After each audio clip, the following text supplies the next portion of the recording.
I'd like to welcome everybody to tonight's Student Coach Mentoring webinar. This is the 7th of the webinars for this year, and today we're concentrating on Unit 7, which is about how to meet with the client for the first time and negotiate the contract. So we're just starting our introductions, and Jodie's just introduced yourself.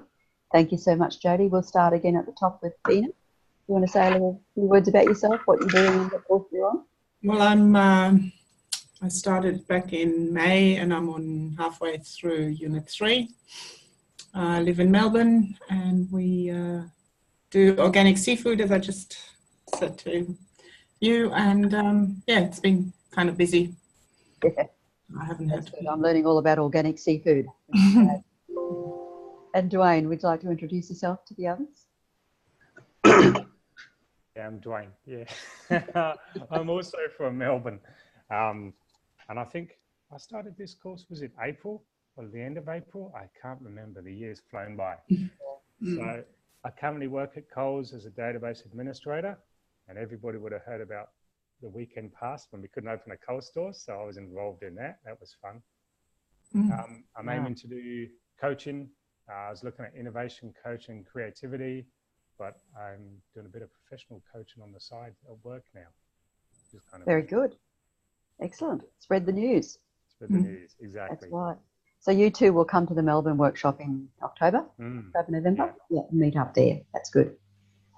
Okay, and Jodie, just do you want to recap on yourself again, just quickly? On myself? Yeah. So I work in organisational change management. Background in HR as well, and just recently moved was in Brisbane, went to Adelaide, back to Brisbane. So yeah, bit of a bouncing ball there. Yeah. I like change. Lucky, I suppose, if I'm a change manager. That's good that you like change. Now I see Fraser's trying to get on and he's having trouble with his IT or whatever. Can you hear me, Susan? Yeah, I can hear you. Good. Hello. Right. So I'm here, but I just don't know how to get the picture frame up. The video, if you go to your, or somebody else from your end, can you tell Fraser how to put his video up? Dwayne, maybe? Hey, Fraser, you look at the bottom of your screen. If you take your cursor down to the bottom of the screen, yeah, you see a little thing pop up, and to the left there's a mute and there's a stop, or there's a video symbol. Yep. Has it got a red line for it? There you are. Yeah, we've got you. Hello. Thanks. Hi. Hi, excellent. That's good to see you. All right, I hope you heard the intros from the other people. I did, yes. Introduce yourself a little bit. Well, I've just started on the course. I just started 2 weeks ago, actually. But my background's in recruitment. I've been in recruitment for 27 years in senior management, and I'm the Queensland State Manager for Modus, which is IT recruitment business, a part of the Adecco Group. And yeah, so I've obviously a Scottish background with this accent, but so I'm keen to do this career coaching side of the business, and I feel that's a natural transition from being in recruitment over to the career coaching side. So looking forward to it. Great, thank you very much. All right, so we'll get going. If you have background noise, just mute yourself. It's a very interactive session, but I will be trying to pull out the gems from that Unit 7, which is the start of your coach recordings as well. Please feel free to interrupt, ask questions, and at times I'll be asking you for any comments as we go through. Okay, shall we get started? Okay, so here's our agenda for tonight. There's a lot more in the unit, but I've just plucked these 3 things out as the main ones that I want to talk to you about. Now, if you're up to this level, and a lot of you aren't yet, but when you do get to this level, I wanted to cover it so that you can just go back on the webinar and refresh yourself as to what's required when you do your coach recordings. This is the unit where they start. When you come on the workshops, you'll find that we'll do a lot of this again with you and refresh your mind about that. And there's a lot of practical coaching on the workshops as well. So pretty much it's on the workshops, the first morning is is talking about and reframing and everything. In the afternoon, we get started on the coaching skills and some practical exercises there. And then for the next 2 days, we just coach. So it's a really good opportunity to get through all the content online and then to come and just refresh and just practice that with face-to-face contact. So the first thing I'd like to say about this unit is it's about meeting the client for the first time. So when you do your coach recording for this one, it's just a meeting. It's not a recording. It's not a coaching session. It's just a meeting. So you're meeting, you're greeting, you're finding out about the person, where they are, who they are, what their needs are. So it's a meeting. Of course, you will use your coaching skills in the meeting, but it's not a coaching session. And I can't emphasize that enough. It's not a coaching session. It's a find out session about the client and what they need. The other main thing that you're going to do is you're going to negotiate the coaching contract. And the other caution I'd have to you is you never start coaching until you've got a coaching contract signed. There has to be a signed contract, right? So those are the two most important things about this unit for you to remember. The third thing is that this unit is where you start your audio recording, and I'll take you through how you do that and some of the particulars around that as we go through. Is there anything else from any of you that you might want to talk about at this stage? Just unmute yourself and let me know. Otherwise, I'll just keep going. Okay. So let's look at the meeting. So for the scenario will be something like, okay, someone has referred somebody to you. You get a phone call, or if you've got a website, there'll be an inquiry through your website. You pick up the phone and you have a chat with somebody. Now, that somebody could be in your state, or it could be anywhere in the world, in fact, because you can telephone coach or a Zoom coach anywhere in the world. You can webinar anywhere in the world as well. So that's the chance for you to get a little bit of data about the person, but you don't really want to delve into getting their details and learning about their situation and what they're looking for until you actually meet with them, if you can. Now, if you're in the same city, yes, you can meet. If you're not, then you do have to do this over the phone or over Skype. But let's just imagine for the sake of this webinar that you're going to meet with them in person, okay? And what you want to do is, the first thing you want to look for is a chemistry match. Do I like this person? Do I get along with them? Do I feel good with them? Do I think I can trust them? Do they sound real and genuine to me? And the third most important thing is, do we have shared values? And from the research I've been doing, it would seem that the chemistry match is very much based on shared values. So if, for example, you value the planet and you value sustainable and a light footprint, for example, and you're coaching somebody who is really ready to, trash everything and burn everything and, whatever, then there's a bit of a clash there, I would suggest, in terms of your alignment. And you may or may not be the best person to coach that client. In which case you might say, look, perhaps I'm not the best person and I'll refer you to somebody else. So it's really important that you really get off to a good basis, a trusting relationship basis, which is the basis of a very solid coaching partnership and allowing that to flourish. Are we all on the same page there? Okay. Now, I mentioned last time that there could be barriers in between to communication, because remember, Unit 6 was all about communicating with somebody.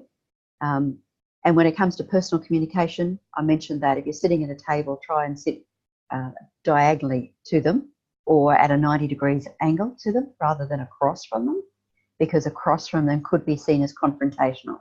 You're looking directly at the person, and unless you can move and make eye contact and then move and make eye contact elsewhere, then it could become a match, or they could feel that you're staring at them. I'd also mention now the second part, that barriers could exist because of sometimes our biases. So we could have biases according to backgrounds or different personality styles or cultural differences, racial differences, sexual orientation differences. Now, as a coach, we know we should be content-free and judgmental-free. No biases, no judgments. So if you cannot bring yourself to look at your biases and get rid of them, then you really need to refer that person on to somebody else. And hopefully with all of us, all of our students as well, I'd encourage you, if you do recognise a bias in yourself, bring it along to a workshop and get coached on it, because you need coaching on that if you're going to be a coach. Because to be a coach and to be totally free, to be totally transparent, to be totally with that person for that hour, you need to be unbiased and non-judgmental and totally accepting of the person. You don't necessarily accept their behaviour or what they're doing, but you accept the person. And you believe that they do the best they know how at the time. That's what we believe as coaches. Is everyone okay with what I've just said? Just nod if you are and unmute yourself if you're not. Okay. All right, so that's the basis of where I'm coming from, where we're coming from in our coaching course as well. So the second part, so we've met with the client, we're sitting down with them, let's say it's a coffee shop, it could be an office building, and we've met them and we think, okay, I think I can work with this person, I quite like them, sounds interesting, don't know anything about them, which is always the best thing probably, is to not know much about them, because then you're discovery, as well as you're encouraging them to be open to discovery as well. And so it works both ways in that partnership arrangement. So we're going through the meeting, and I'll take you through it shortly in terms of how you record it. So we'll go in the content shortly, but this is just about the contract. This is the second part of what you want to do in the session, in that meeting. So for a contract to be valid, there must be three parts to it. There must be an offer. So your offer is to coach them for however many sessions. Could be 1 session, 3 sessions, 16, whatever. There's an offer of coaching. That's your product. Your product is your service. So there has to be an offer. There has to be an acceptance. Yes, okay, I'd like to be coached by you. And you negotiate how many sessions. So that's the acceptance of your offer. And thirdly, there has to be a payment arrangement. Now, the payment arrangement can vary according to client and according to the type of coaching that you're providing. So, for example, life coaches, your payment may be, let's say, $100 an hour. And while you're still in your study, if you're doing it with somebody as a student, you might only charge like $50 an hour. If you're doing it from an ICF perspective, you might just charge them a cup of coffee or buy me a lunch and I'll coach you, because that's pro bono almost. So pro bono was for nothing, and you can have 25 of your 100 ICF coaching hours logged as pro bono. The other 75 has to be paid, and the cup of coffee or the luncheon could count as payment. And what you need to do, and I'll show you more on the workshops, is to get the log from ICF. If you want to, you can let me know at the end and I can send that to you, how you can log your coaching hours. So as soon as you're enrolled in the course, you can start logging your coaching hours. A word of advice, if you are in an organisation, Jody, like you are, or Dwayne, as you are, that you need to have coaching as part of your role, okay? If you haven't got it in your position description or part of your role, if you can get it written in or get a note from your manager to say it's part of your role, you'll need that to prove to the ICF that you can claim your coaching hours in the organisational setting, okay? There's a few other things too, but that's the first thing to start with. So those are the three things that we need to have a contract in place. Now, some people ask me, should I coach family? Should I coach friends? And I say to you, well, if it's appropriate, do so as your practice. However, you may or may not want to have a contract with them. One of the students from a couple of sessions ago said she would always have a contract, even with his family and friends, because it provides that level of professionalism.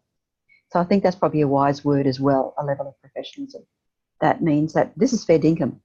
We're here to do something different. And it also legitimises your role as a coach, not as a family member and not as a friend. You're there as their coach. So that clearly signals that change in relationship. Any thoughts on coaching family or friends? Okay. So let's move to an organisational setting then. In this case, you've got two other people that you're negotiating with. One is your sponsor, which is the organisational person who brought you in. So it could be the person's manager, or it could be the HR person or the change manager who says, I think you should go and have some coaching, okay? So that person is the sponsor. That person is usually the person who you negotiate with for the price of the coaching and how to get yourself on as a preferred supplier or on the supplier list. We do that with a couple of our executive coaches now. We have a couple of organisations that we provide executive coaching services to, and we have to have a contract with the organisation, then when it comes to the client, the actual person to be coached, I always like to have a contract with the person to be coached as well, because they're two different relationships. One is with the organisation to meet the organisational and business needs, and one is with the person where you'll also be potentially meeting their personal needs as well. Okay? And it just changes the relationship, so it's a negotiation that that person knows you're on their side as well as being on the organisation's side. Okay? Any comments about that? Okay. So we're going to look at the contract that's suggested to you. Now, this is really for an individual person, not necessarily a sponsor. I've got a contract for a sponsor, and that comes through the ICF as a potential contract. So if anyone's interested, just let me or Glenda know, and we can send you a copy from the ICF of their suggested contract for an organisation sponsor. But this is just between a person and yourself. So this is a confidential agreement between you and them, and there are 9 sections to it. I'm going to go through each one of them because they're pretty important. This is only a 1-pager, by the way. If you look at an organisational contract, it's probably 2, maybe 3 pages, and it varies. There is no right way to do your contract. It's whatever suits you. So some of our students have a business coaching, and for a business, they have lots more clauses and legalities and whatever, depending on how, the level at which they're coaching, and any rules or regulations relating to, I guess, legal matters, ATO matters or whatever, financial matters. So imagine that that's aside and we're just dealing with an individual person. So all matters, information provided in the contract and shared will be completely confidential until such time as they are reported by the client to those concerned. So in an organisational setting, you have this agreement with your employee that you're coaching, and you, I would suggest, ask the employee to brief their manager, their sponsor, about what's happened in the session rather than you.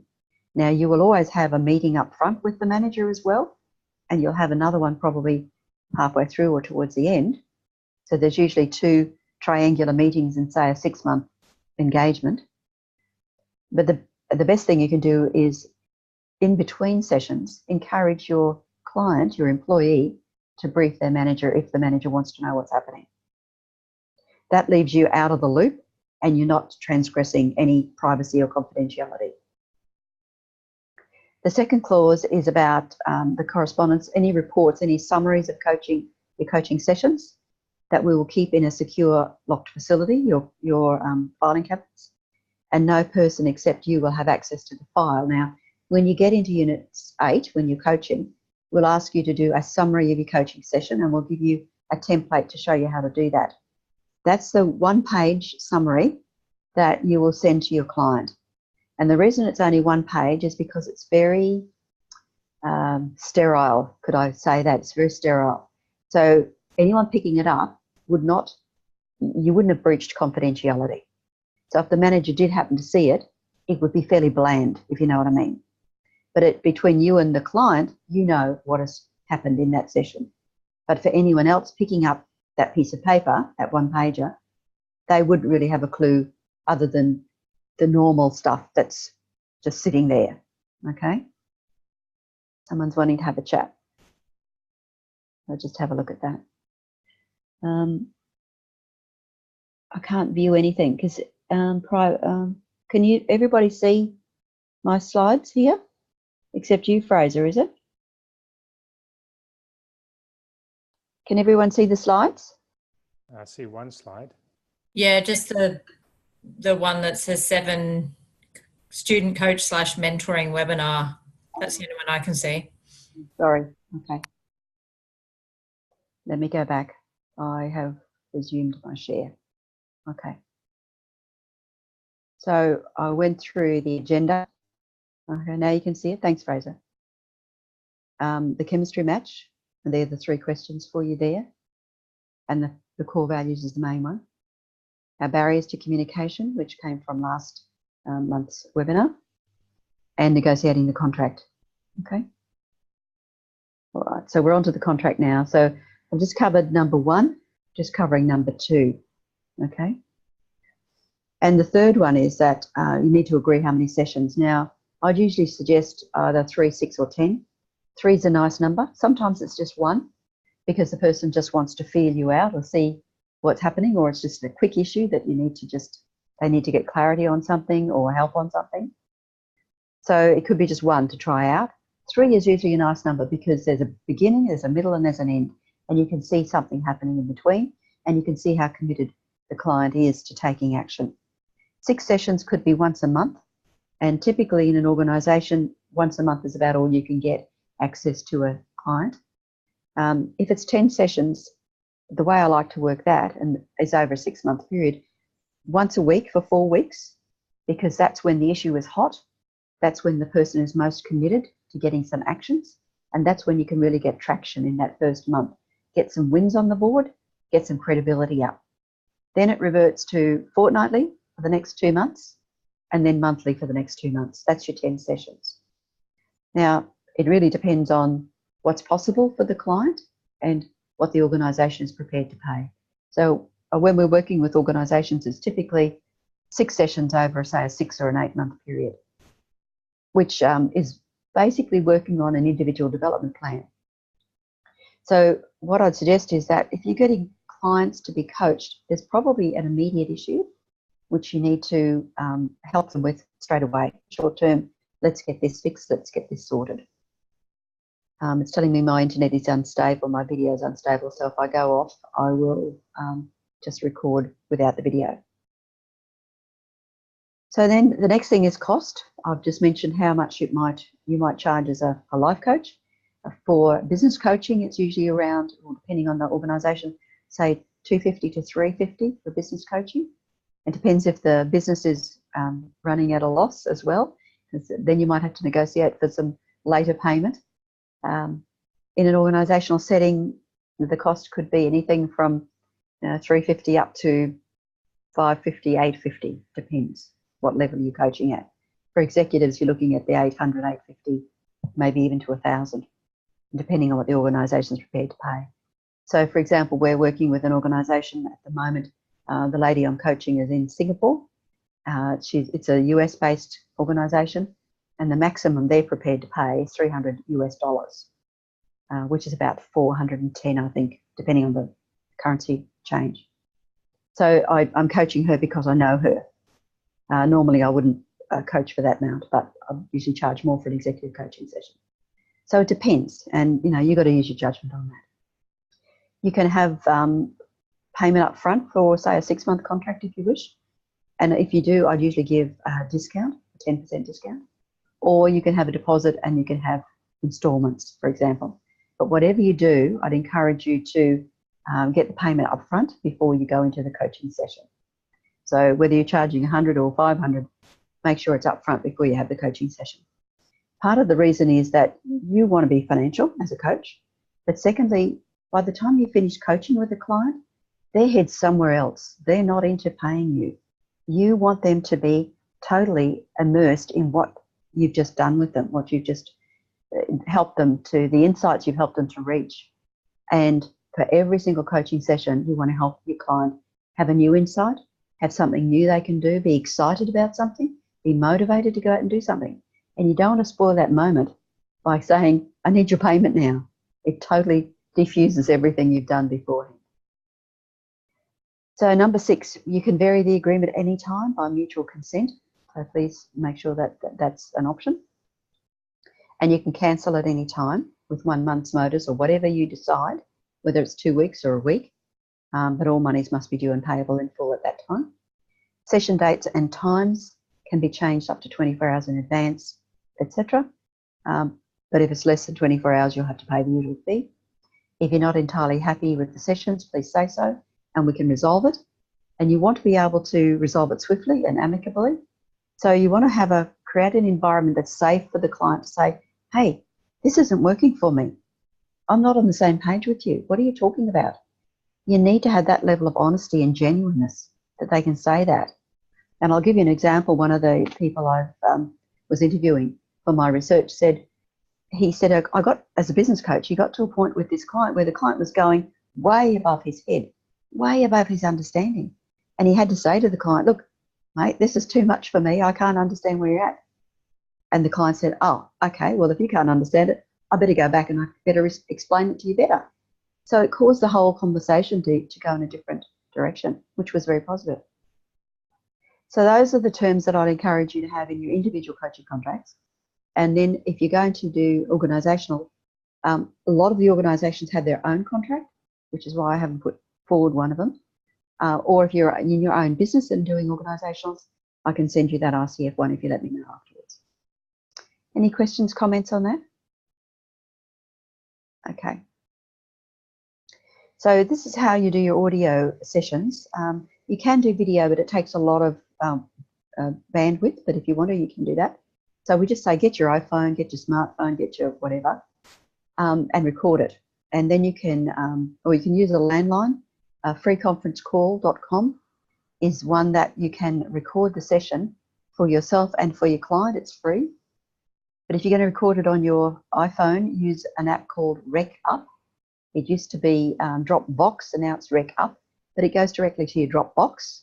And from your Dropbox, you can download it to your computer and you can upload it into the e-learning centre. So the beauty of Free Conference Call is when you're coaching by telephone anywhere in Australia or the world, for that matter, anywhere in the world, and you can then send your client, or your client can access the recording and they can listen to it again and again and again, which is very helpful sometimes. So that's just something for you to, but so the message there is record it on a smartphone, just put it between you and the client. They're usually good enough. You don't need anything more extravagant in terms of technology than that. Okay, so let's move on to the first assessment, 7.5.2, how to conduct this first meeting with your client. This is part one of the meeting. So your meeting might be, let's say it's going to take an hour to an hour and a half. You need to allow probably an hour and a half, because by the time you get to, say, a coffee shop, you say hello, how are you, you do some ordering, you settle down, there's a bit of noise, you get into a rhythm. It's going to be an hour and a half, so allow that time. Don't start recording until you're ready to go into your spiel, okay? And you only need 10 minutes. So you may do this recording not in a coffee shop because it would be too noisy. You may do it with a friend or a colleague somewhere in a quiet space and just take 10 minutes to do it. Now, in reality, when you're doing it with a client in a coffee shop, it will probably take you 15, 20 minutes, even half an hour to explain this role, right? Probably about 20 minutes. What you don't want is you don't want to be talking all the time at your client like I'm doing now, unfortunately, but you want to be able to have a conversation with them around these two things. So the sort of conversation you'd have would be, let's say, hey, I'm coaching Kate. Kate, it's lovely to see you. It's very nice to meet you finally. I don't know much about you, but would like to share some insights about myself and my career and how I've been coaching and who I've been coaching, just so that it'll give you a feel for who I am. And then you can tell the client a few things about yourself. So don't go into really intimate details. Don't tell them who how many children you got, where you live, all the rest of it. That's too detailed. Don't do the Facebooky stuff. Do this. I'm a wife and I'm a mum and I've got a couple of kids. My passion is I work in a large telecommunication organisation, but I'm only doing that part-time now because I'm building up my coaching business. Something like that, okay? Until you get to know them better, because this may not work into a coaching relationship for you yet. And you don't want to put yourself out there without knowing that they're a trusted person. Then you ask them to do the same. Can you tell me a bit about yourself? Now, often what you try and look for is a commonality. So, oh, you play golf, do you? Gee, I play golf too. Yeah, I love to go to the movies. What did you see? What's the latest thing? So that sort of conversation is what you have with them. So that's going to take up, 5 minutes, not much more than that. Then we go into, now let me explain it. Have you been coached before? No, I haven't. Let me explain a bit about coaching, what it is, what it isn't. Well, coaching is this, it's that, it's partnership relationship. It's where I sit down with you side by side and I help you to resolve any problems or issues you've got, or I help you to meet your dreams and achieve whatever goals you want in life, okay? So the purpose of coaching is to help you put in place the changes you want to make that you haven't been able to make so far for whatever reason, because life gets in the way or kids get in the way or work gets in the way, okay? So I'm going to talk to you shortly about what it is that you want to achieve out of our coaching sessions and what's been holding you back. Is that okay with you? So you want to pause when you're given a bit of information and let the client say, yeah, I understand that bit. Okay. All right, well, let me now continue. So the relationship we have as a coach and a client is that I'm here to help you meet your needs. I don't have any agenda for our coaching sessions.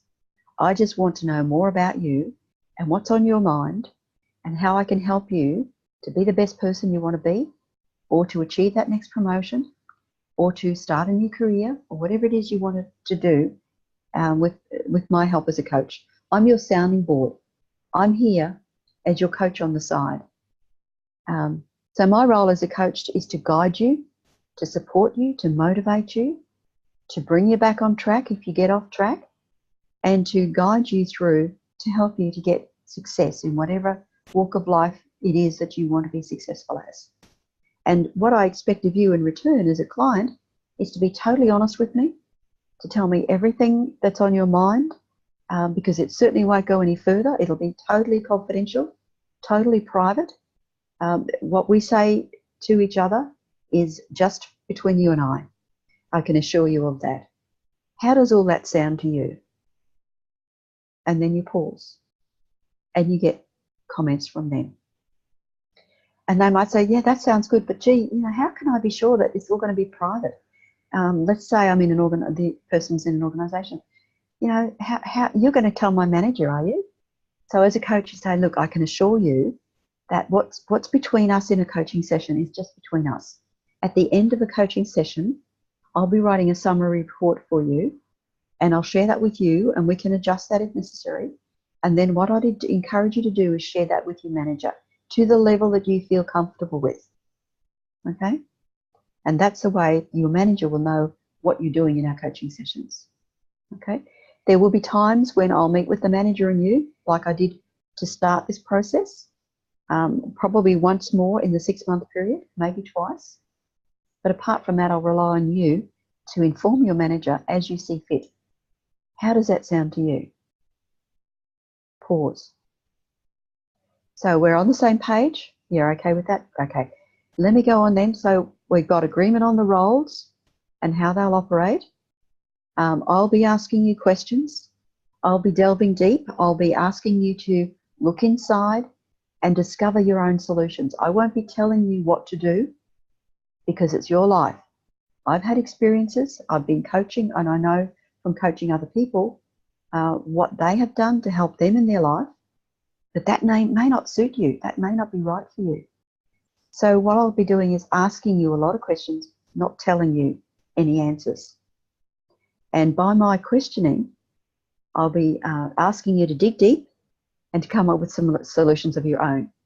If at any stage you find that you cannot find those solutions inside, then we'll talk about it, and I will ask you if you would like me to suggest some possible solutions for you, but only with your permission.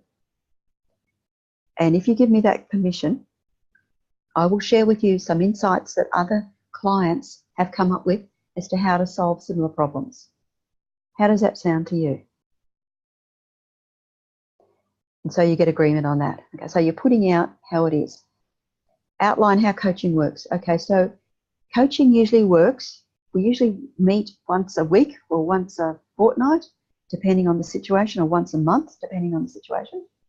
We meet in a quiet space. So it's either a quiet spot in a coffee shop, or it's a quiet office, or somewhere that's away from the general melee, so we can have a quiet conversation.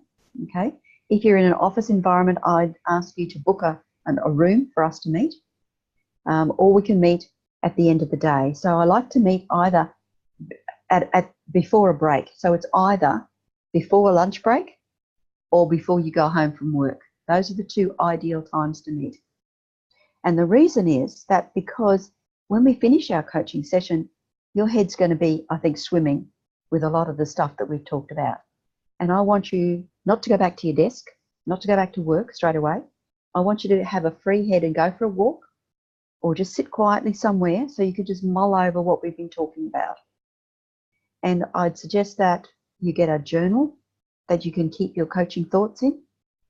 And aside, you might actually provide a journal for every one of your clients. It's a very nice takeaway to give them a little journal.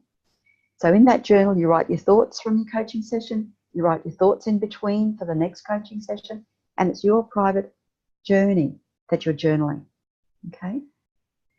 So how is that? Is that okay with you? That's the way I used to operating with people, and is that sitting okay with you? Yeah, okay. So let's agree on some of the details of the coaching program. Are you interested in just 1 session, 3 sessions, 6 sessions over a period of 6 months, 12 months? What do you think would be useful for you? And the person might say, look, I'm just want to try it out, just 1 session. Okay, that's fine. When would you like to meet? Now, I always suggest, I always suggest see them within a week, because it's hot. The issue is hot for them. Get them within a week to get started and make that first session count, okay? And then so I'm going back to roll now. If you decide after our first session that you'd like to continue, it's easy enough for us to just negotiate some more time. How is that for you? Okay. But some people, going out of roll again, some people might say, look, this is a 6-month process for me. I'm really committed to getting my career on track. I'm really committed to getting the next promotion. I want to take 6 months and I want to do it right and I want to do it thoroughly. Great. So whatever it is for the client. Now I'm going to stop on that screen, and I would like a comment from each of you to say if you're okay with what I've said or any comments. So I'm going to start, Ina, with you. If you would unmute yourself and say, what are you thinking? Anything there? Well, it's pretty Okay. straightforward, I'd say. Okay, fine. Dwayne? My comment about what you said to me, like I'm a coachee, or about the exercise in general? Anything that came to mind. What comes to mind is I did this just on the weekend with the wife. Okay. And I handed that in. So that was hard, because it's my wife, and it's kind of, I can't do fake. So Yeah. she played a role, and it was kind of, when she said she was 38, I just started laughing. Okay.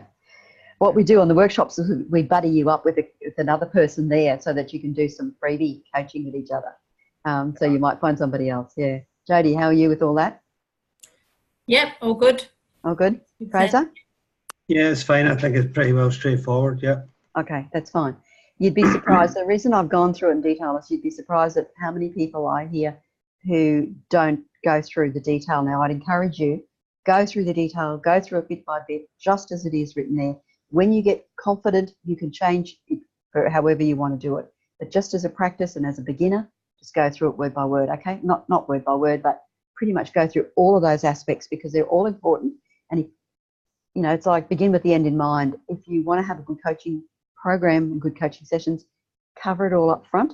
When you get up front right, you're going to have brilliant coaching sessions. Okay, so I just want to focus then. This first meeting with the client is about ethical guidelines and professional standards. So if you look back at the ICF Core Competency 1, it's all about being professional, communicating distinctly about coaching, what is coaching. They might ask you, is this mentoring? And you need to be able to explain the difference. Is it consulting? No, it's not consulting. And if you gather information from them that says, oh, I think this person needs a bit more help than what I can give them, you also need to say to them, look, perhaps I'm not the right person for you. Perhaps you should go and see your doctor and get some other expert advice, because your issues are a bit way beyond me. So the issues would be like an abuse or a self-harm or something like that, that are really standing out to you. So I'll just put that in so that you'll know that we're looking at ethical and professional standards just with that first meeting. Okay, the second audio, 754, is the other 10 minutes. So in our session, it's just 10. This is important because you're going to understand their client situation and their needs. Now, we asked the question, who suggested that you meet with me? The reason to ask that is if, for example, you've got a husband and wife, and the wife comes to see you and you say, well, was this your idea to come to see me? And the wife says, no, my husband said he'd divorce me if I didn't come. You need to know that, okay? In an organisation, if it's an employee, you need to know, was this your call to ask to be coached? No, my boss told me I have to do that, otherwise I'm out the door. So it gives you a feel for what's happening in the organisation, the dynamics of it. So you can change the words to ask that question, but it's interesting to give you some more insight into what's happening for the client. So the reason to come to see you is also important. Is it to change behaviour? Is it to resolve a problem? Are they having trouble with a neighbour? Is it a trouble with a colleague? Is there conflict? Is there communication issues? Is there relationship issues? You just need to know in general terms. Now, don't go into coaching in this meeting. Do not coach. It's just finding out what's happening for them and the general idea of what's happening. So the general situation would be, look, I've got a colleague. I can't stand him. He's just a pain in the backside. He's so loud in the office. I can't get my work done. And I've complained to my manager and he does nothing about it. That's the level that you want of understanding this client's situation and needs. You don't want to go any further at this point in time in this meeting. Are we all clear on that one? Yep. Okay. So then you go into the contract and you have to go through it pretty much word by word in your own way. Say, look, confidentiality, privacy, whatever. Now, if you wanted to, you could send them the contract beforehand if you had their email address.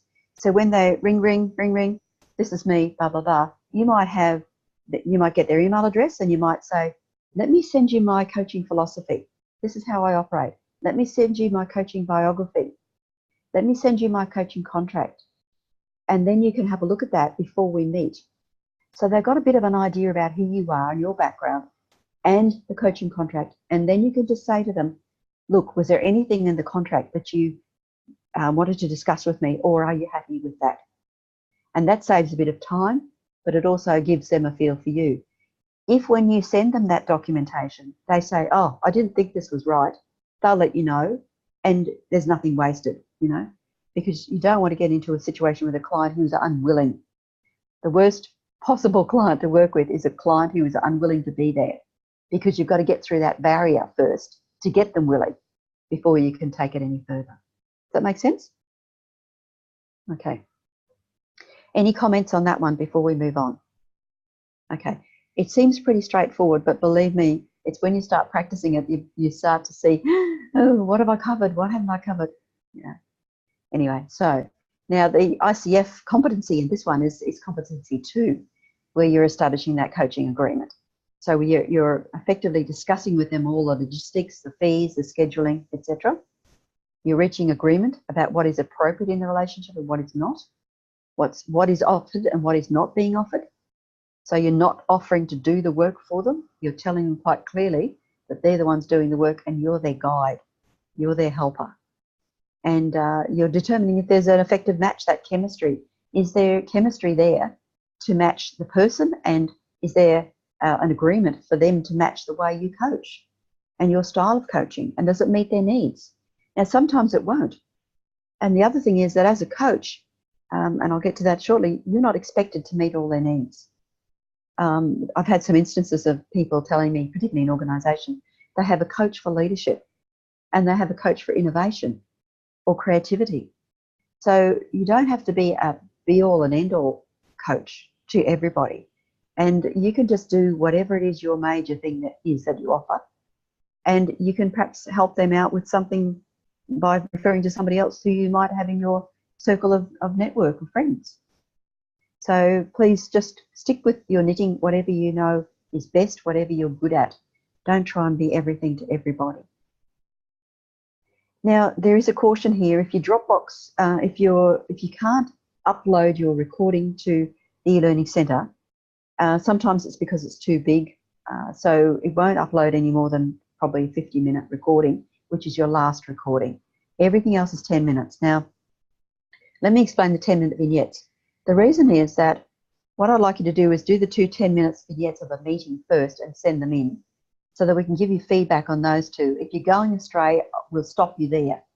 Some people will do all of the 10-minute vignettes, there are 5 of them in Unit 8, and send in the 5 of them and think they've all done, and they're not all done. Then they get disappointed because we come back and say, your first one was not correct. you've missed out on this, this, this. You have to go back and do it again. So I understand there's a dilemma for you because when you're coaching a client, they want to go through from start to finish. So you can do that. But just be aware that if you're going through from start to finish, like a 50-minute coaching session, and you're stopping the recording after each 10-minute vignette, that's fine. We might have to ask you to go back and repeat that coaching session with somebody else, looking at the feedback we give you so that you can improve. So please don't think that your first 50-minute coaching session is going to be the end of it. It may not be. It may be that you have to do a second or sometimes a third before we're satisfied that, yes, you know what you're doing. And from an ethical and professional point of view, we need to know that you can coach before we will graduate you as competent in coaching. And I think you would expect that of us as well. So please be prepared. Like some people, not very many people get through the first time. Very few. So it's usually a second and maybe a third. And sometimes when we get onto the workshops, and we have had some people who coach each other on the workshop as well for a 20-minute session, for example. And it's not a 50-minute, but it's a complete coaching session. So there's another opportunity when you come to the workshop, if you haven't done your complete coaching session, to do it then and there. Okay. Another thing is we can't mark your assessment until you load something onto Dropbox. So if it won't load for whatever reason, technical reasons, send it to us and upload a document that says that, and then we'll be able to give you feedback, but we can't upload it for you. Now, just to recap, during this meeting with the client, you will be using your coaching skills, but you won't be coaching. But you'll certainly be using active and reflective listening, like we talked about last unit. Okay, all of those things you'll be doing. If you haven't looked at the previous webinar, please go back and look at Unit 6 webinar. You'll be using your reflective listening, and you would have heard me say quite a few times, sounds like, or how does that sound to you? This is what I'm hearing, is that right? Now, you'll probably only in the meeting just say, how does that sound to you, or is that okay? You probably won't be using all of your reflective listening like you will in a coaching session, but you will be trying to reflect their exact words, okay? So you've got an issue with your colleague and you've talked to your manager, but your manager doesn't want to know about it. So whatever they're saying, try and reflect their exact words. You're reflecting their content. You're reflecting the context in which it's all happening and the impact on them. And you're feeling very frustrated because of all that. And that's your feelings as well. So this is really important, that when you're reflecting all those things at the same time. Now that's a real skill. And you won't have to do it so much in the meeting, but I encourage you to try it anyway when you're reflecting, when you're listening and reflecting to somebody. And you can do it in everyday life with people. Just practice it with your colleagues, with your friends, with your family. And the third thing we looked at last unit was open and closed questions. And we also looked at powerful, but you won't be using powerful questions in your first meeting with the client. You'll just be using open and closed questions. And in fact, mostly you'll be using closed questions. So how often does it happen? When does it happen? Where does it happen? Who's involved? You're getting the details. So you'll be using a lot of closed questions, and you'll be asking, can I take notes? Is it all right if I take some notes? This is just for my working notes. They're not going anywhere else. Okay. At times you will be using open questions. What did you do? What happened then? But you probably won't go into these sort of ones because they're more coaching ones. Okay. They're coaching questions. But you could start with the first ones. Are we okay with all that? Okay. All right. So just to reiterate, your aim of the meeting, the Unit 7 meeting, is to understand the client's situation and needs at that general level. So my situation is that the colleague who's sitting next to me is so loud I can't do my work, and I have asked my manager time and time again to have me moved or have him moved or to talk to him, and he hasn't done anything about it, and I'm frustrated and I'm feeling like I just want to resign and give up. That's the level that you're looking for, okay? When coaching begins, you will begin to coach around those needs. So tell me more about it, which is Unit 8. You don't have to have all the answers. In fact, you don't need any answers because you want to help the client find their own answers. That's your job with your questioning. The second part of this meeting is to have the client sign off on that coaching contract. And you do not start coaching until you've got a sign off on the contract. Simple. Okay? We're all on that same page? All right. So to conclude, before I conclude, well, no, I'll conclude and then I'll ask you for any comments or questions. First thing. No, we're not. There it is. Okay.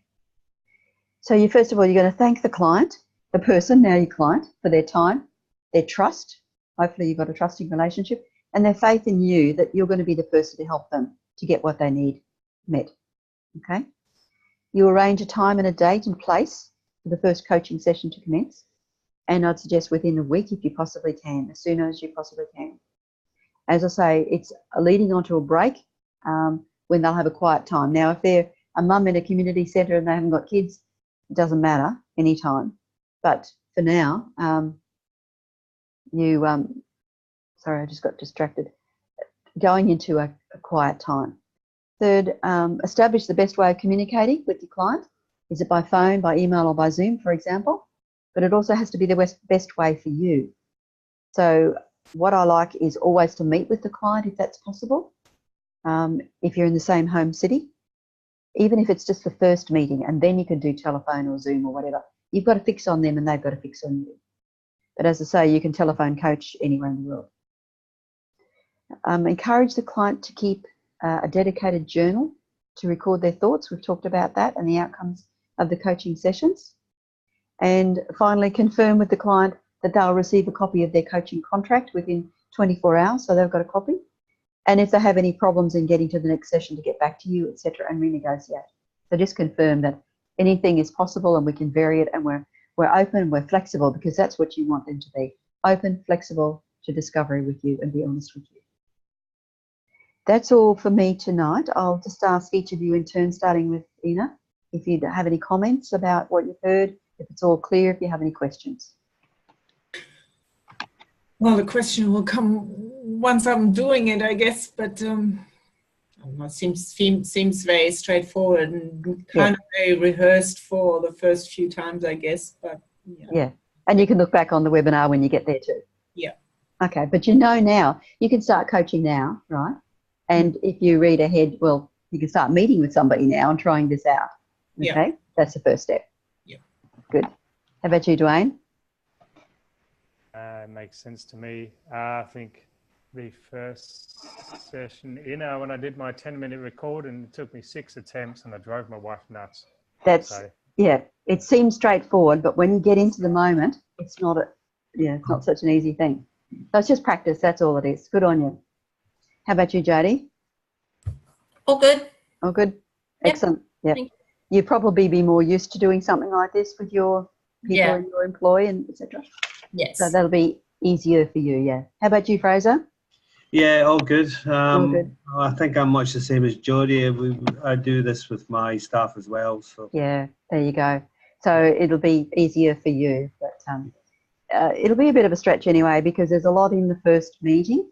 And as I say, if you cover it all off, you're well and truly on a good wicket from then on in. If you miss out, you can always come back and do it, but you don't want to go back. You always want to take the client forward.